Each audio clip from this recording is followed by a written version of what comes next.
Lors d'un nouveau numéro de 30 ans d'émission culte sur TF1 en juin dernier, Christian Morin est revenu sur le jour où il était tout proche de frapper Patrick Sébastien. Divertissement le plus vu de l'histoire de la télévision française, c'était en 1992 après près de 17,5 millions de téléspectateurs, le Grand Bluff restera à tout jamais un programme culte, animé alors par Patrick Sébastien.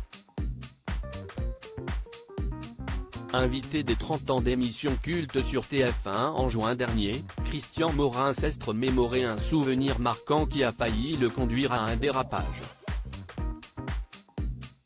Christian Morin ne savait pas que c'était Patrick Sébastien.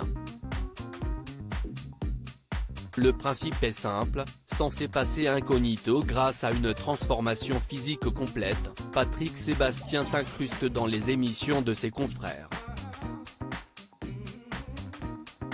CST ainsi que le présentateur de La Roue de la Fortune rencontre un candidat bougon aux allures de bad boy.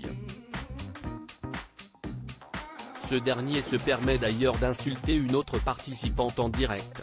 Confronté à un personnage perturbateur, Christian Morin ne perd pas son sang-froid et intervient à plusieurs reprises pour calmer le bluffeur. Aujourd'hui, il assure, on me disait vous ne reconnaissiez pas Patrick Sébastien ? On ne pouvait pas, d'abord parce qu'on avait des candidats qui portaient des perruques, et puis on avait des candidats qui portaient quelquefois des dentiers et ça se voyait.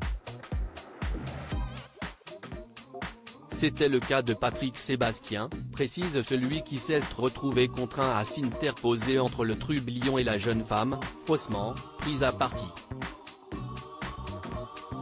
Christian Morin était très énervé.